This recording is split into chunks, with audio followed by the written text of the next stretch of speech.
Good morning students.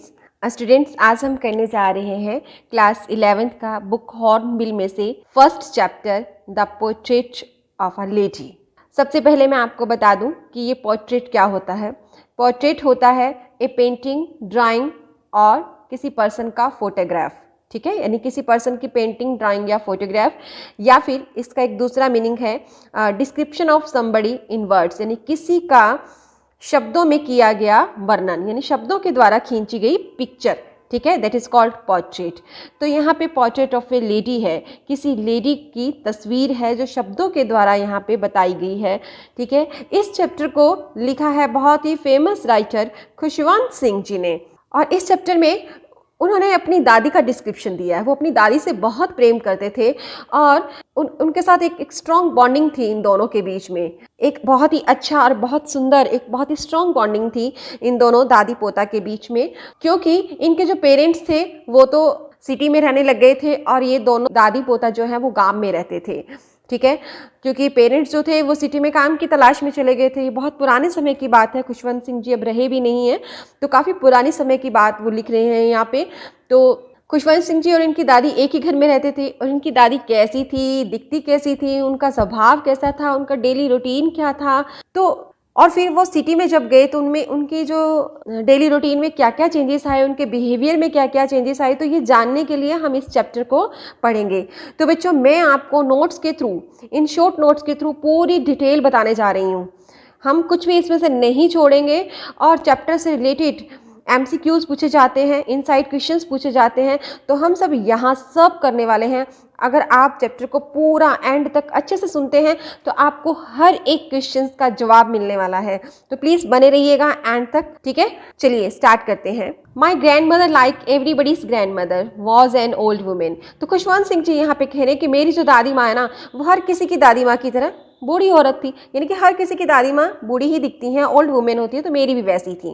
ठीक है, for author it was hard to believe that his grandmother had once been young and pretty because she had been old and wrinkled for the 20 years that he had known her. तो यहाँ पे for author, author कौन है? खुशवंत सिंह जी। ठीक है, तो वो खुशवंत सिंह जी यहाँ पे कह रहे हैं कि ये बहुत ही मुश्किल था कि वो इस बात पर विश्वास करें कि उनकी जो दादी माँ हैं कभी यंग और प्रेटी रही होंगी, क्योंकि उन्होंने जब से उनको देखा है तो उन्होंने उनको ओल्ड और रिंकल्ड ही देखा है। रिंकल मतलब झुर्रियाँ, उनके फेस पे जो रिंकल्स पड़ जाते हैं ना, झुर्रियाँ पड़ जाती हैं, तो जब से वो बड़े तो उन्होंने होश संभाला है, तो उन्होंने अपनी दादी माँ को ओल्ड और रिंकल ही देखा है, और पिछले 20 सालों से वो ऐसे ही दिखती हैं जब से वो उसे देख रहे हैं।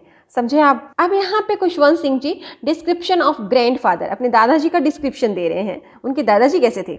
यस, वो बता रहे हैं he wore a big turban and loose fitting cloth. Pic में देखिए ज़रा कि वो एक बिग टर्बन, सरदार थे ना ये पंजाबी, मैं भी हूँ, है ना, तो वो बिग टर्बन पहनते थे और लूज फिटिंग क्लॉथ, खुले खुले कपड़े, पंजाबियां जैसी पर्सनैलिटी सी उन्हों दी, है ना। He had a long white beard that covered much of his chest. उनकी एक सफ़ेद और लंबी दाढ़ी थी जो उनकी छाती तक आती थी। ठीक है, थर्ड देखिए, grandfather did not look the kind of a person who could have a wife और children, he looked as if he could only have a lot of grandchildren. अब यहाँ पे ये बड़ी फनी सी बात कह रहे हैं, वो खुशवंत सिंह जी कह रहे हैं कि उनके जो दादाजी हैं ऐसे पर्सन नहीं लगते थे जिनके कभी पत्नी और बच्चे होंगे। वो इतने बूढ़े लिखते थे मानो कि बस उनके सीधे ही पोते पोतियाँ हों, यानी कि वो एक पिक लगी हुई है उनकी मेंटल पीस के ऊपर उनके घर में, और वो इतने बूढ़े दिखाई देते हैं कि ऐसा नहीं लगता कि उनके कोई बच्चे या पत्नी होंगी, ऐसा लगता है कि उनके सीधे पोते पोतियाँ ही होंगे, वो इतने बुजुर्ग लगते हैं। समझे आप? अब बात करेंगे appearance of grand mother. Grand mother कैसे दिखती, तो उनका यहाँ पे आपको ये ध्यान देना है, ये बहुत ही इंपॉर्टेंट चीज़ें लिखी हैं और आपको हर चीज़ याद हो जाएगी ये सुनते सुनते ही। She was short, grandmother कैसी थी? शॉर्ट थी, साइज शॉर्ट था, यानी कि नाटी थी, फैट थी, थोड़ी मोटी थी, स्लाइटली बेंड, थोड़ा झुकी हुई थी। Her face was a crisscross of wrinkles running from everywhere to everywhere, यानी कि उनका चेहरा जो है पूरी तरह से फुल था रिंकल से, क्रिस क्रॉस थे, यानी पिक्चर में देखिए हर जगह झुरियाँ ही झुरियाँ थीं, लाइंस पड़ जाती है ना जो चेहरे पर। आपने भी अपने घर पे दादी पर दादी को देखा होगा कि वो कैसी दिखती हैं। ठीक है, तो ये आपको याद रखना है, इंपॉर्टेंट है। She hobbled about the house in spotless white with one hand resting on her waist to balance her stoop and other telling the beads of her rosary. अब वो शी हॉबल्ड यानी कि वो थोड़ा सा चलना उनके लिए मुश्किल होता था, तो वो घर में घूमती थी स्पॉटलेस वाइट साड़ी में, मतलब बेदाग उनकी एक वाइट साड़ी होती थी, बिकॉज शी वॉज विडो, उनके हस्बैंड नहीं थे। तो आपको पता है कि वाइट कपड़े पहनती थी पहले लेडीज़, है ना।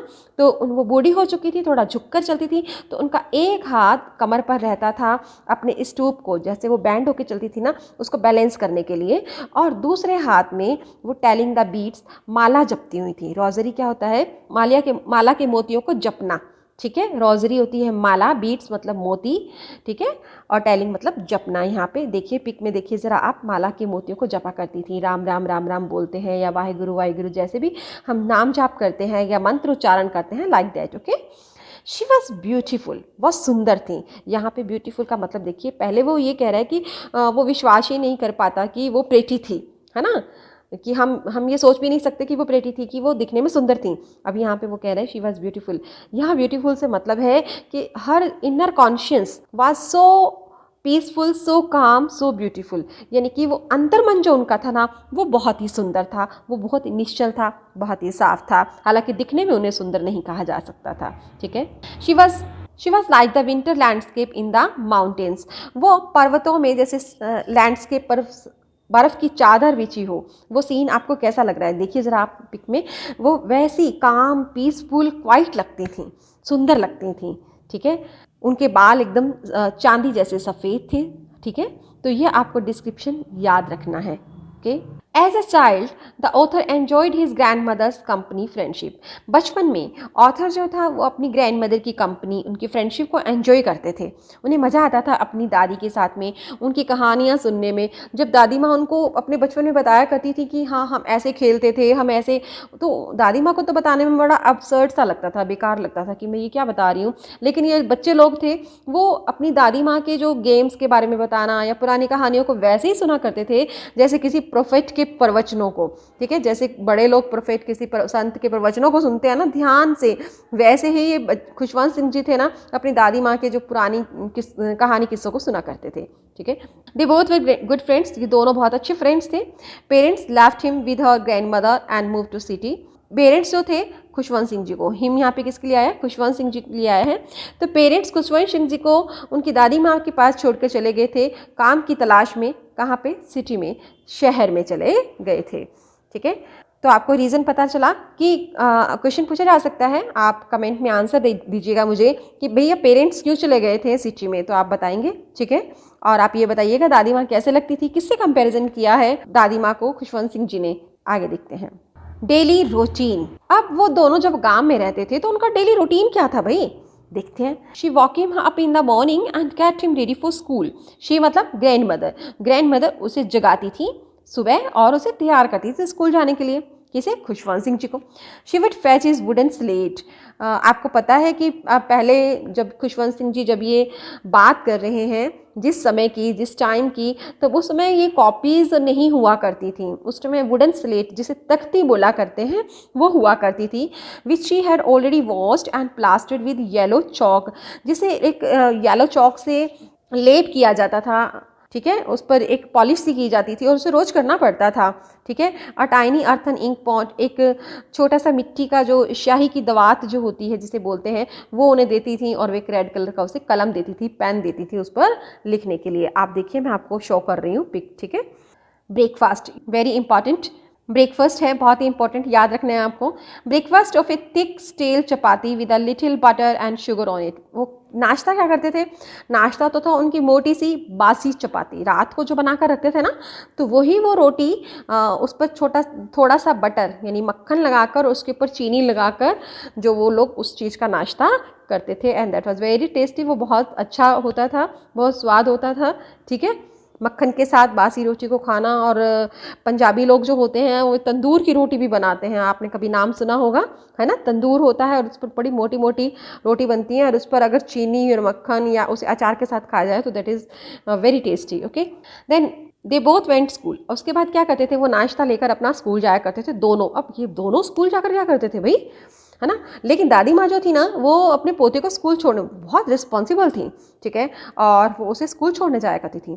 She carried several chapatis with her for the village dogs, और वो अपने साथ बहुत सारी चपाती, स्टेल चपातीज जो लोग नाश्ता करते थे, फिर बहुत सारी चपातीज वो ले लिया करते थे साथ में ही रास्ते में, किनको खिलाने के लिए, विलेज की डॉग्स को, यानी कि कुत्तों को खिलाने के लिए।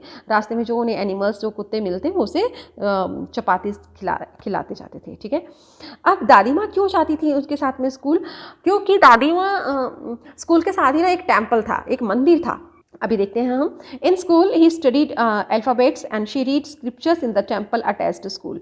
अब स्कूल में क्या करते थे, ही मतलब खुशवंत सिंह जी, खुशवंत सिंह जी जो थी अल्फ़ाबेट्स पढ़ा करते थे, यानी अपनी स्टडी किया करते थे, और वो वहाँ मंदिर में बैठकर, जो टेम्पल था मंदिर अटैच्ड टू स्कूल, स्कूल के साथ ही था, ठीक है, वहाँ पर बैठकर वो स्क्रिप्चर्स पढ़ा करती थी, वेद पुराण गुरबाणी पढ़ा करती थी, ठीक है। It was a peaceful and soothing relationship, और ये बहुत ही पीसफुल और बहुत ही प्यारा सा रिलेशनशिप था, बहुत ही अच्छा रिलेशनशिप था, एक स्ट्रॉन्ग बॉन्ड था between grand mother and grand son, okay. तो ये थी हमारी फर्स्ट फेज, जब जो खुशवंत सिंह जी हैं वो अपने बचपन में दादी के साथ कैसे रहते थे। तो इसको 3 पार्ट्स में हम लोगों ने बांटा है, फर्स्ट, सेकेंड, थर्ड, ठीक है, देखते हैं। और अब आपको ये याद रखना है कि वो बचपन में उनका डेली रूटीन क्या था, ठीक है। चलिए आगे चलते हैं। Second phase in their relationship, turning point. अब आपसे क्वेश्चन पूछा जाता है कि what was the turning point, turning point क्या था उनके रिलेशनशिप, एंड वो कौन सी फेज थी, सेकेंड फेज थी। अब क्या था कि पेरेंट्स जो थे comfortably settled in the city.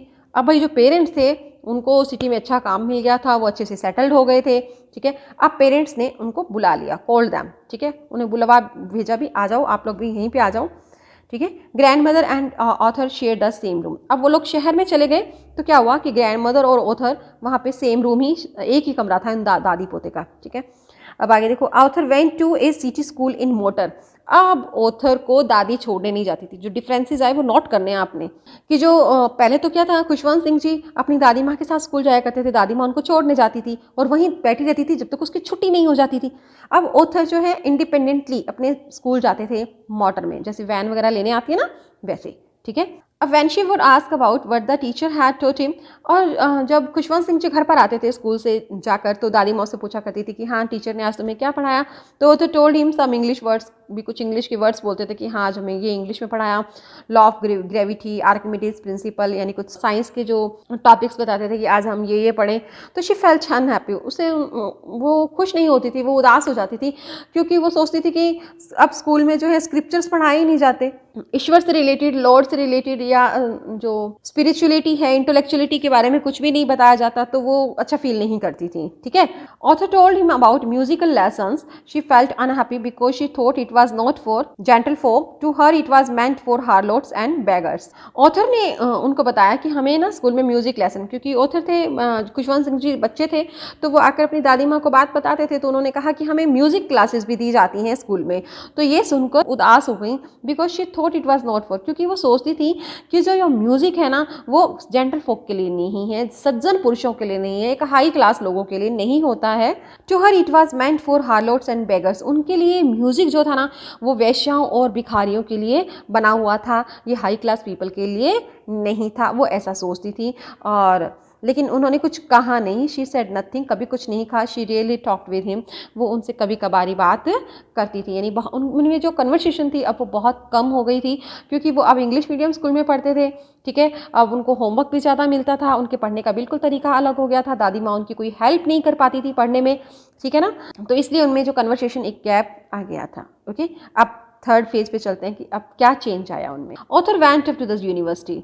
अब बात आती है कि ऑथर जो है वो यूनिवर्सिटी में चले गए हैं। तो अब क्या हुआ कि जब वो यूनिवर्सिटी में गए तो वो ऑथर बड़े हो गए हैं, है ना। तो अब उनके रूम वाज सेपरेटेड, ये बहुत ही बड़ा चेंज था। अब तक वो एक ही रूम शेयर कर रहे थे, लेकिन अब उनके जो रूम्स हैं वो सेपरेट हो गए हैं। ये जैसे खुशवंत सिंह जी का और ये दादी जी का हो गया, ठीक है। The common link of friendship was snapped, उनका जो कॉमन लिंक था फ्रेंडशिप का, कि वो अभी तक एक ही रूम में रह रहे थे, चलो एक दूसरे को देख लिया करते थे, थोड़ी बहुत हेलो हाई हो जाया करती थी दोनों दादी पोता में, लेकिन अब फ्रेंडशिप का जो लिंक था बिल्कुल ही टूट गया था, ठीक है।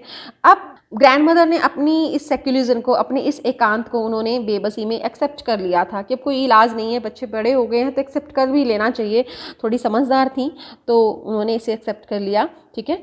शी रियरली लाफ्ड हर, वो क्या करती थी, वो अपना स्पिनिंग व्हील, चरखा जानते हैं आप, पंजाबी लोगों के घर में मिलता है चरखा हमेशा आपको, और अभी तक कई कई घरों में तो अभी तक सहेज के रखा गया है वहाँ पे, अब तो नहीं चलाते, लेकिन एज ए धरोहर जो है, हेरिटेज उसे रखा जाता है घर में। तो स्पिनिंग व्हील वो चलाया करती थी, चरखा, ठीक है, और सनराइज टू सनसेट, सूर्य उदय से लेकर सूर्य अस्त तक, और वो चरखा चलाती थी। तो उनका डेली रूटीन क्या था देखते हैं, और ये आपको लर्न करना है, और ये भी देखना है कि common link of friendship was snapped कब टू टाउन का, तो आपको बताना है कि when author went up to the university, जब वो यूनिवर्सिटी में चला गया। Okay, grandmother's daily routine, जब ऑथर यूनिवर्सिटी चले गए, उन शहर में आ गए, उनका रूम सेपरेट हो गया, तब उनका डेली रूटीन क्या था, she spin wheel and recited prayers, वो हमेशा चरखा काता करती थी और प्रेयर्स गाती रहती थी, ठीक है, बानी गाया करती थी वो अपनी।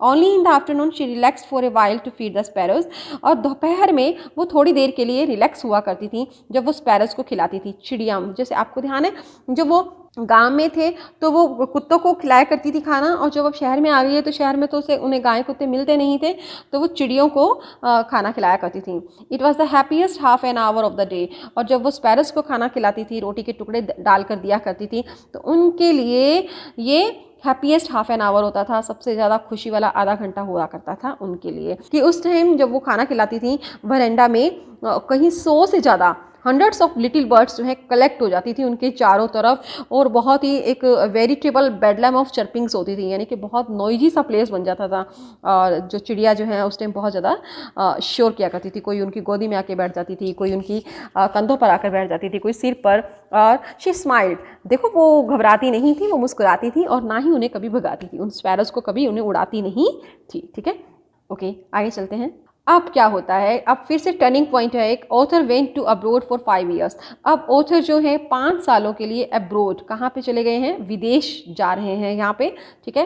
अब आपको याद रखना है कि grand mother did not feel disturb, हालांकि दादी माँ जो थी वो अपने पोते से बहुत प्यार करती थी, ठीक है, लेकिन ग्रैंड मदर ने, अब बच्चे हैं, सुलझी हुई ग्रैंड मदर थी, वो डिस्टर्ब फील नहीं हुई, वो दुखी फील नहीं हुई, क्योंकि उन्हें पता है कि बच्चों को तरक्की करनी है, बच्चों को तो आगे बढ़ना ही है ना, वो हमारे लिए कब तक रुके रहेंगे, तो वो डिस्टर्ब नहीं फील हुई।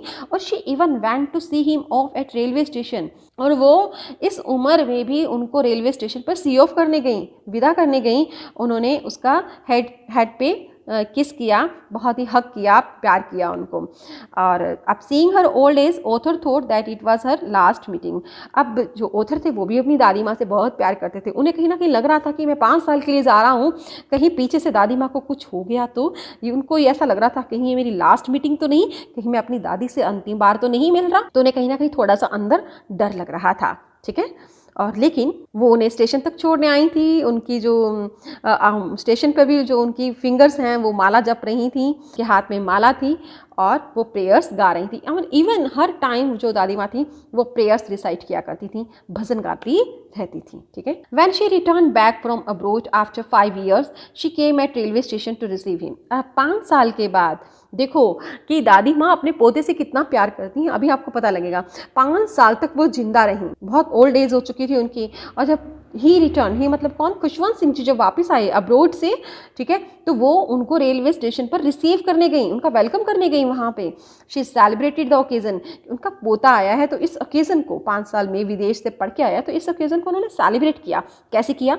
बाय सिंगिंग द सॉन्ग्स, गाने गाकर उन्होंने क्या किया, अपने जो she collected the women of neighborhood, got an old drum and started to sing, तो उन्होंने जो नेबरहुड, अपने पड़ोस की औरतों को इकट्ठा कर लिया, एक पूरा पुराना सा ड्रम, ढोलक मंगवा ली, और उसे बजा बजा कर वो गाने गाने लगे। और कैसे गाने गाए? होम कमिंग ऑफ वॉरियर्स, जैसे योद्धा युद्ध जीत कर घर आते हैं ना, तो उस तरह से उन्होंने भजन गाए, इतनी ज़्यादा उम्र में भी, इतनी वृद्धा अवस्था में भी उनमें इतना इंथुजियाज्म था, इतना जोश था कि उनका पोता घर आया है।